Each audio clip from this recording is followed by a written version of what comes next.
Gaza जंगबंदी की कोशिशों से जुड़ी हुई ये बड़ी खबर है, जहां कतर में फिर शुरू हो गई है गाजा में सीज़फायर की कोशिश। जंगबंदी पर तबादला ख्याल किया जा रहा है। इसमें कतर, मिस्र, अमेरिका और इजराइल के नुमाइंदे शामिल हैं, लेकिन मीटिंग में हमास के नुमाइंदे ने शिरकत नहीं की है।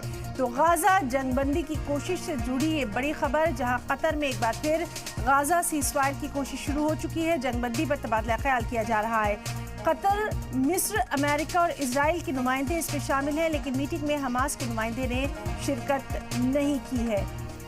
आपको बता दें कि मिस्र ने गाजा में हमास के 4 इजरायली बंधकों के बदले कुछ फिलिस्तीनी कैदियों को छुड़ाने के लिए शुरुआती 2 रोज़ा जंगबंदी की तजवीज़ रखी है। कतर की राजधानी दोहा में इतवार को साल भर से चल रही जंग को खत्म करने के लिए बातचीत फिर से शुरू की गई है। अभी ये वाज़ेह नहीं किया गया कि ये तजवीज़ इजराइल या हमास के सामने पेश की गई है या नहीं। कतर और अमेरिका के साथ मिस्र महीनों से जंगबंदी की बातचीत में सॉलिसी का रोल अदा कर रहा है।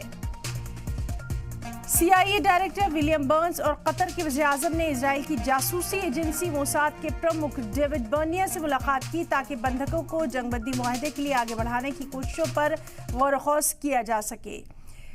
ये भी बता दें कि इतवार को इजराइल के वज़ीर-ए-आज़म बेंजामिन नेतन्याहू को 7 अक्टूबर के हमलों के लिए यरूशलेम में एक प्रोग्राम के दौरान सख्त मज़म्मत और ज़िल्लत का सामना करना पड़ा। प्रोग्राम में खिताब के दौरान मुतासिरीन और बंधकों के घर वालों ने नेतन्याहू के खिलाफ शर्म करो के नारे भी बुलंद किए।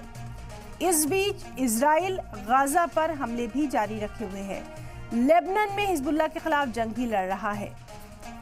तो अहम खबर जिस पर लगातार नजर बनी हुई है।